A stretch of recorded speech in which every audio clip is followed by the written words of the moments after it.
Um presidente da República de um país do tamanho dos Estados Unidos ficar ameaçando o mundo através da internet.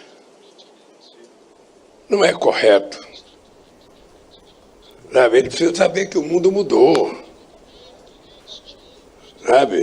Não queremos imperador. Nós somos países soberanos. Se ele achar que ele pode taxar, os países têm o direito de taxar também.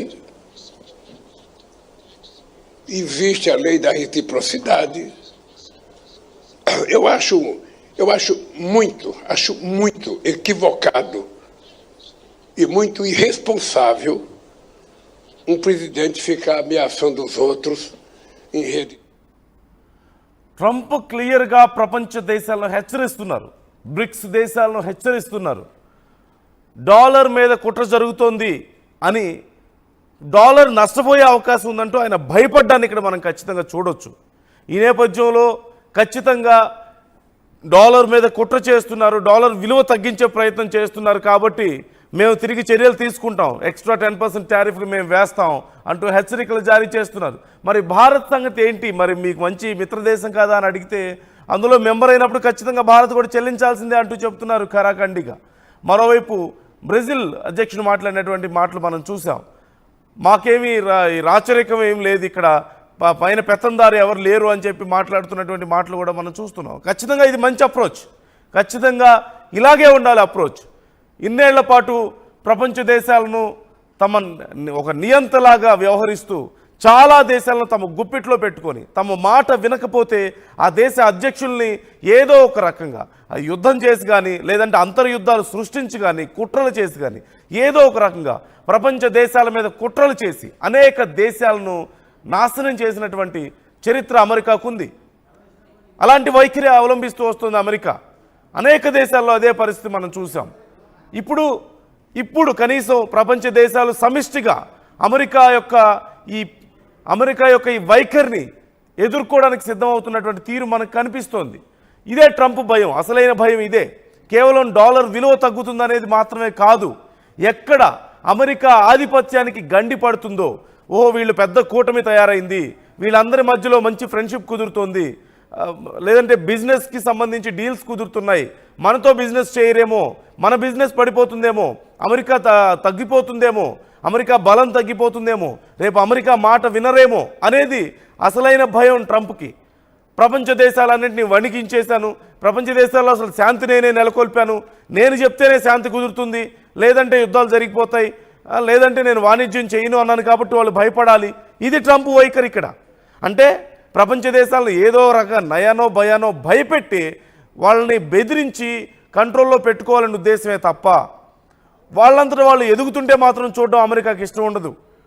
So ఇలాంటి వైఖరికి వ్యతిరేకంగా ప్రపంచ దేశాలు సమిష్టిగా ముందుకు వెళ్తుంటే Trump ఇక్కడ మేకపోతు గాంభీర్యాన్ని ప్రదర్శిస్తున్నారు. ఇది ధైర్యం కాదు ట్రంప్ది, ఇది భయం. ఖచ్చితంగా బ్రిక్స్ దేశాలను చూసి ట్రంప్ భయపడుతున్నారు. తాము కొత్తగా తీసుకొచ్చినటువంటి టారిఫ్ విధానం పట్ల వ్యతిరేకత వ్యక్తమవుతుంది. అందులోనూ 11 దేశాలు కలిసి, బలమైన దేశాలు కలిసి ఈ వ్యతిరేకతను వ్యక్తం చేయడం వల్ల ఎక్కడ ప్రపంచం అంతా తనకు వ్యతిరేకం అయిపోతుందేమో, తాను వీక్ అయిపోతానేమో అనేటువంటి భయం. ఈ 11 దేశాలే సుమారుగా 40% జీడిపి కలిగి ఉన్నాయి ప్రపంచం మొత్తం మీద, 40% జీడిపి.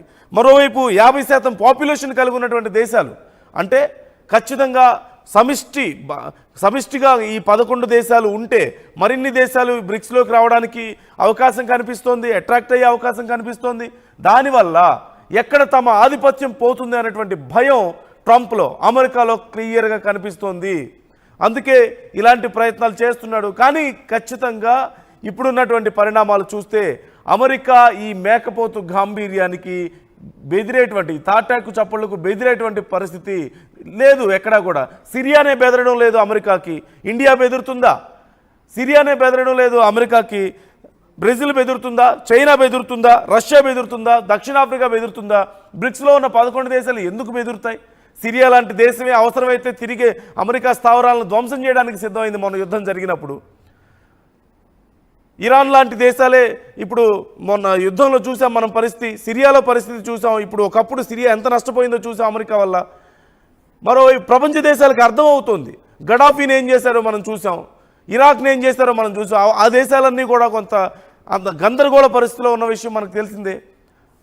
మొన్న జరిగినటువంటి ఇరాన్ ఎంత ధైర్యాన్ని చూపించిందో చూసాం. ఇరాన్ మీద వెళ్ళి అమెరికా దాడి చేస్తే మేము తిరిగి దాడి చేస్తామన్నది అమెరికా స్థావరాల మీద దాడి చేసింది ఇరాన్. అలాంటిది ఇండియా బెదురుతుందా? నిజంగా అమెరికాకి, మిత్రులకి, మిత్ర దేశాలకి గౌరవం ఇవ్వడం అనేది భారతదేశానికి ఉన్నటువంటి లక్షణం, భారతీయులకు ఉన్నటువంటి లక్షణం. అది మంచితనమే కానీ చేతగానితనం కాదు. అది అమెరికా చాలా తక్కువగా చూస్తుంది. అమెరికా అర్థం చేసుకోలేకపోతుంది ఆ మంచితనాన్ని. రైట్, ఈ నేపథ్యంలోనే బెదిరించే ప్రయత్నం, ఇతర దేశాలను బెదిరించినట్లుగా భారతదేశాన్ని కూడా బెదిరించే ప్రయత్నం చేస్తుంది. ఖచ్చితంగా భారత్ ఎంత బలమైన దేశం అమెరికాకు తెలియంది కాదు. ఈ మేకపోతు గాంభీర్యం పనికిరాదు. రైట్, ఒకసారి నా కొలీగ్ సచిన్ కూడా మనతో జాయిన్ అవుతున్నారు. సచిన్తో ఒకసారి మాట్లాడదాం. సచిన్, ఖచ్చితంగా ట్రంప్ హెచ్చరికలు జారీ చేస్తున్నారు, వార్నింగ్ ఇస్తున్నారు బ్రిక్స్ దేశాలకు. మేము ఎక్స్ట్రా ఇప్పుడు కొత్తగా తీసుకొచ్చిన టారిఫ్లకు ఇంకా ఎక్స్ట్రా 10% నేను వేస్తాను, డాలర్ని మీరు తగ్గించే ప్రయత్నం చేస్తున్నారు అంటూ. ఓవైపు ఏమో మాకేమో నష్టం లేదంటారు, ఇంకోవైపు ఏమో డాలర్ వాల్యూ తగ్గించే ప్రయత్నం జరుగుతుందని చెప్తున్నారు. ఇది ధైర్యమా, భయమా, ఎలా చూడాలి? మీ వర్షన్ ఎలా ఉంది, మీ ఆలోచన ఎలా ఉంది ఈ విషయంలో? కంప్లీట్ గా భయపడుతున్నాడు, కంప్లీట్ గా భయానికి సంబంధించి. ఎందుకంటే ఒకటే చెప్పుకొచ్చాడు. ఎందుకంటే ఇక్కడ నేను ఒక అంశాన్ని కోట్ చేసి ఆ తర్వాత వెళ్లే ప్రయత్నం చేస్తాను. బ్రెజిల్ అధ్యక్షుడు లూలా డా సిల్వా ఏమన్నాడు? ఇక నీ ఏకచక్రాధిపత్యం కొనసాగిద్దామనో లేకపోతే ఒక కింగ్ లాగా, ఒక రాజులాగా ప్రవర్తిస్తాను, ఒక నియంతలా ప్రవర్తిస్తానంటే సమంజసం కాదది, ఊరుకునేది లేదు, మరి ముఖ్యంగా క్షమించేదే లేదు అన్నట్టుగా అర్థం వచ్చేలా చెప్పుకొచ్చాడు. సో ఇది ట్రంప్ కి చిరెత్తుకొచ్చింది. సో ఇప్పుడు బ్రెజిల్ కి సంబంధించి ఇచ్చిన స్టేట్మెంట్, అఫ్ కోర్స్ బ్రిక్స్ లో బ్రెజిల్ ఇచ్చేదంటే అది బ్రిక్స్ దేశాలు ఇచ్చినట్టుగా భావించాలి, ఎందుకంటే మిగిలిన దేశాలు కూడా ఉన్నాయి. అయితే ఈ సమావేశాలకి రష్యా హాజరు కాలేదు, చైనా హాజరు కాలేదు. విషయాన్ని పక్కన పెడితే బ్రిక్స్ మీద గుర్రుగా ఉన్నాడు. బ్రిక్స్ మీద ఎందుకు గుర్రుగున్నాడంటే కనుక గతంలోని ఐ థింక్ సబ్జెక్ట్ కరెక్షన్ కొన్నేళ్ల క్రితం, బైడెన్ హయాం దాదాపుగా 9-10 ఏళ్ల క్రితం జరిగిన ఘటన ఇది.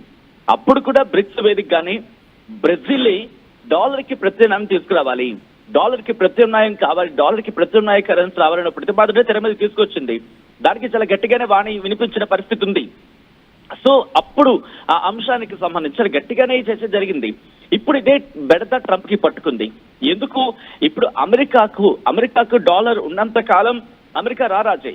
సో డాలర్ కనుక వన్స్ బలహీనపడిందా, లేకపోతే డాలర్ కి ప్రత్యామ్నాయ కరెన్సీ వచ్చిందా, అమెరికా కాస్త ఇబ్బందికర వాతావరణాన్ని ఎదుర్కొంటుంది.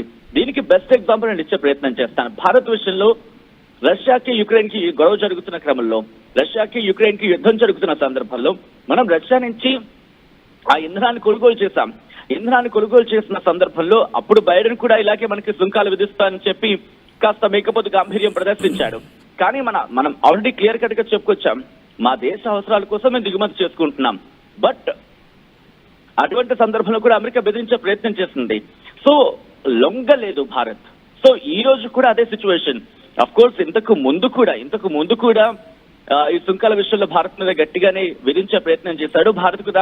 భారత్ కూడా అదే స్థాయిలో ఎప్పుడైతే రియాక్ట్ అవ్వడం ప్రారంభించిందో